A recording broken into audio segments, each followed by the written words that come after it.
Good morning from Patty's Garage. About a year ago, I did a complete check of lots of different high tension leads when I was working on Patty, the classic Mini Cooper, and confirmed the fact that all the various leads produce a different level of ohms of resistance, and that is measured simply by using a multimeter and jumping from one end of the lead to the other and getting the level of resistance. And I determined that there's a wide range of resistance. And what that translates into is if you have an excessive amount of resistance going through your cap, your coil wire, your high tension leads, points, maybe even spark plug gap, everything in that ignition system can produce resistance, and that can end up affecting not necessarily the ability to spark, but it can reduce the duration of the spark. And so it is beneficial to keep the resistance in your system as low as possible, or at least minimize that level of resistance. So I'm not going to go through that whole process all over again, but I did check a couple of these because I pulled up a couple of sets of wires. This wire, because we're working on Wally, which is a 1098, and I've been working on the on the fuel system side of things most frequently. But I'm just going to make a comment. This is kind of a on me. Wally has always been a very reliable car. Has always driven fairly well, and so it just doesn't get a lot of attention. Maybe early on, probably did some things, certainly cosmetic things on Wally, but the engine was pretty darn well sorted out. Has a Petronix ignition system. And everything just seemed to work pretty well. And I didn't really change anything. And if I did, I replaced with what was already in there and working, in the case of spark plugs. So this time around, years go on, you gain a little bit more knowledge. So I thought, okay, I'm gonna do a little bit of checking. I don't know, this kind of just popped into my head. To go back over on the ignition side. And I think probably because I was working on the carburetor and I wanted to check the plugs. Well, when I pulled the plugs, I realized that I was running resistor plugs. So I'm sure this is what was in Wally to begin with. And I would have replaced the plugs. I've owned Wally for about 9 years now. And I'm sure I would have replaced the plugs maybe once or twice. It doesn't get these don't get a whole lot of miles on them. But when I pulled the plugs, I realized I had resistor plugs in there. Now, resistor plugs, as the name it might imply, produce a certain level of resistance. Now, in the case of an NGK, it is, I think it's right around 4 to 5,000 ohms of resistance. And that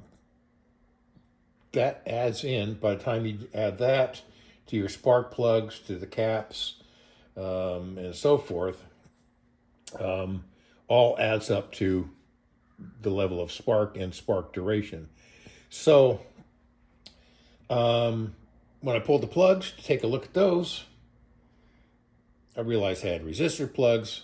So Went to the shelf and found that, of course, I had a set of BP6 non-resistor plugs, and so that's what's in Scarlett now. And I've gapped those, electronic ignition, HS2 carbs, Cooper head on that as well. And so I'm going to stay with the BP6s rather than 5. So BP6s, and I'm gapping them at 35. That's what's in there right now. So doing that led me to take a look at the plug wires. Well, when I checked the resistance, let me just kind of quickly do that on these existing leads. And I don't know if that's showing up in camera, but I am right around 10.5 ohms of resistance. 10.5, I think that's 1,000, but 10.5 on my meter. Versus, grab this one here.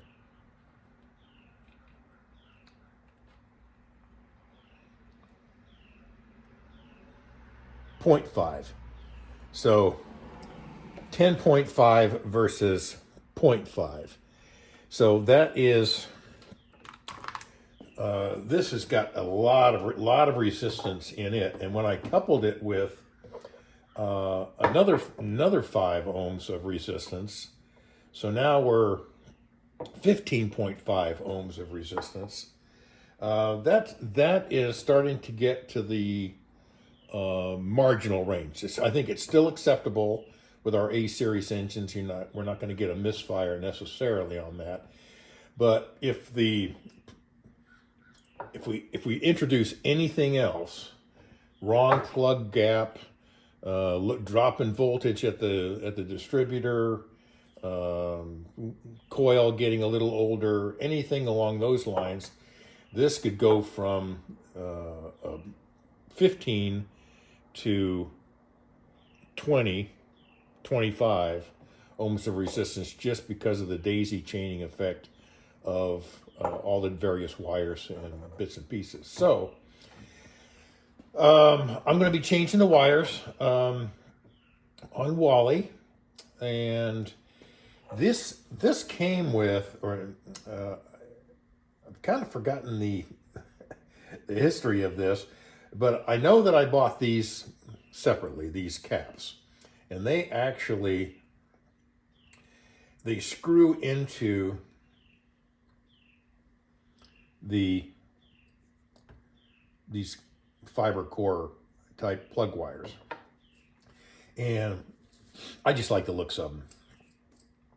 But when I check, remembering this is about 10.5, when I checked the resistance on the cap alone,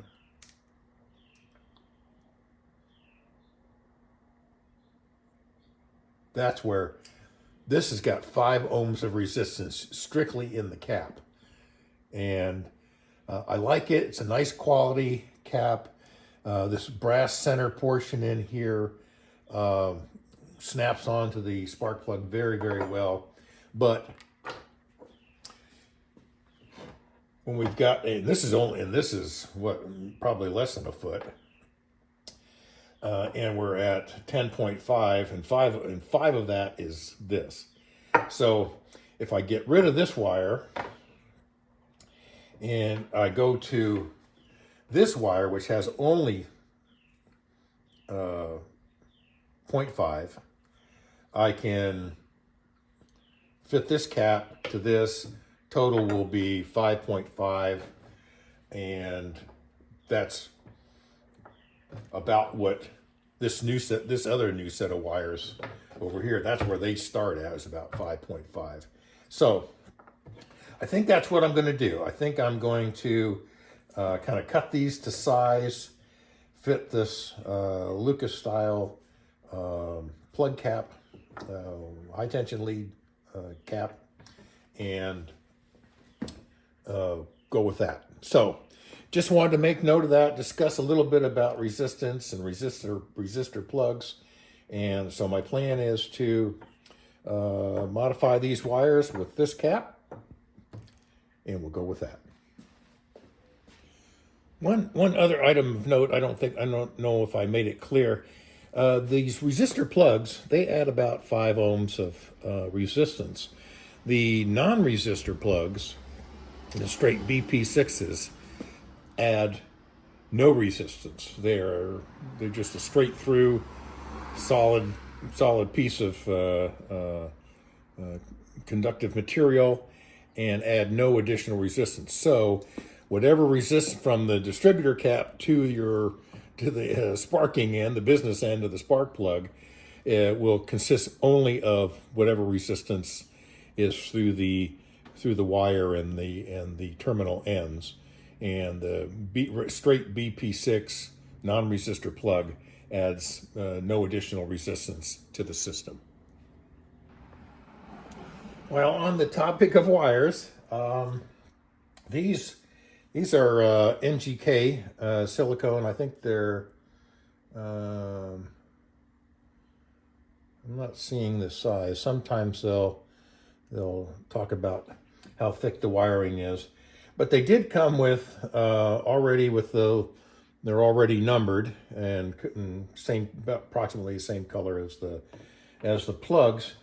This is the wire this black one is the wire that we're dealing with. That was going to the number 3 spark plug. You can see that it is significantly shorter than this set of wire, this wire here, which corresponds to the number 3. So I'm going to be cutting that off approximately the same length, adding in the new Lucas cap, and so that'll be a nice clean install over on Wally. But before I do that, if you're not aware, from Amazon you can buy these white clear heat shrink tubing, and they are really nice if you want to preserve something like this, or if you want to label this wire with whatever you want to put on there. So while the end is cut off, you'll simply slide one of these. If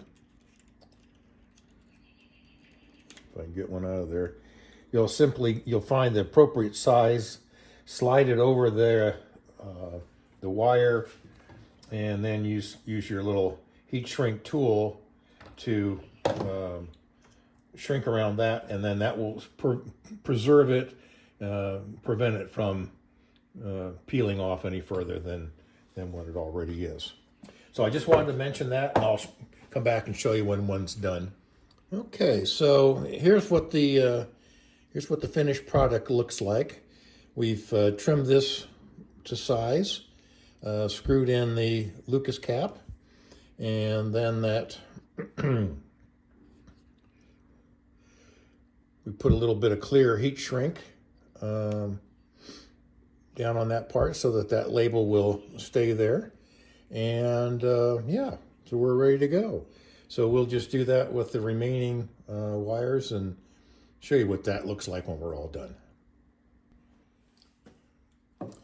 And then, of course, while we're in this process, let's give this a quick test.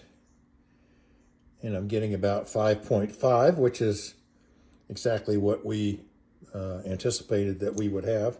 So you want to check the continuity of your new wires, because you don't want to stick these on and find out that you've just created another issue. Okay, and there we have it, our brand new set of lower resistance wires with our Lucas caps going to BP6 non-resistor plugs. So ignition side of things, we've got a flamethrower coil, Petronix igniter ignition. That's a series 1, kind of an older unit. And so Ignition should be